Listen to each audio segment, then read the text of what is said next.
नमस्कार, वुमेन्स 24 चॅनलमध्ये आपलं सगळ्यांचं स्वागत आहे. अमरावती स्थानिक स्वराज्य संस्था विधान परिषद निवडणुकीत भारतीय जनता पक्षाचे उमेदवार प्रवीण पोटे यांनी विक्रमी विजय मिळवत सलग तिसऱ्यांदा विधान परिषदेत जाण्याचा मान मिळवला आहे.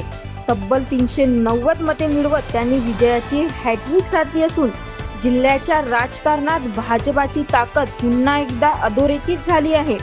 सोमवार सकाळी सुरू झालेल्या मतमोजणीत एकूण 427 मतपत्रिकापैकी 6 मतपत्रिका अवैध ठरल्या. त्यानंतर 421 वैध मतांच्या आधारे विजयासाठी आवश्यक असलेला 211 मताचा कोटा निश्चित करण्यात आला. मात्र पहिल्याच पसंतीच्या मतामध्ये प्रवीण पोटे पाटील यांनी तब्बल 390 मते मिळवत दणदणीत विजय नोंदवला.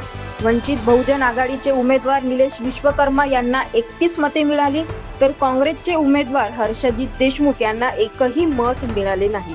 त्यामुळे या निकालाने काँग्रेसमधील अंतर्गत कलह आणि मोठ्या प्रमाणातील मतफुटी पुन्हा एकदा चर्चेचा विषय ठरला.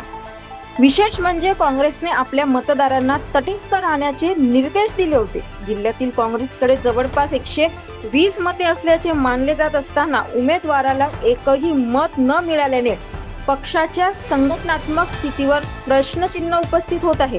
तर दुसरीकडे जिल्ह्यात केवळ 7 अधिकृत मत असलेल्या वंचित बहुजन आघाडीच्या उमेदवाराला 31 मते मिळाल्याने अतिरिक्त मताचा स्रोत कोणता, याबाबतही राजकीय वर्तुळात चर्चा रंगू लागली आहे. निकाल जाहीर होताच भाजप कार्यकर्त्यांनी फटाके फोडून आणि जल्लोष करत विजयाचा आनंद साजरा केला. प्रवीण पोटे यांच्या या विक्रमी विजयामुळे आगामी स्थानिक राजकारणातील समीकरणांना नवी दिशा मिळणार असल्याचे राजकीय जाणकारांचे मत आहे. आपले मत काय आहे कमेंटमध्ये नक्की सांगा. अशाच राजकीय बातमीसाठी बघत रहा वुमेन्स 24 चॅनल. धन्यवाद.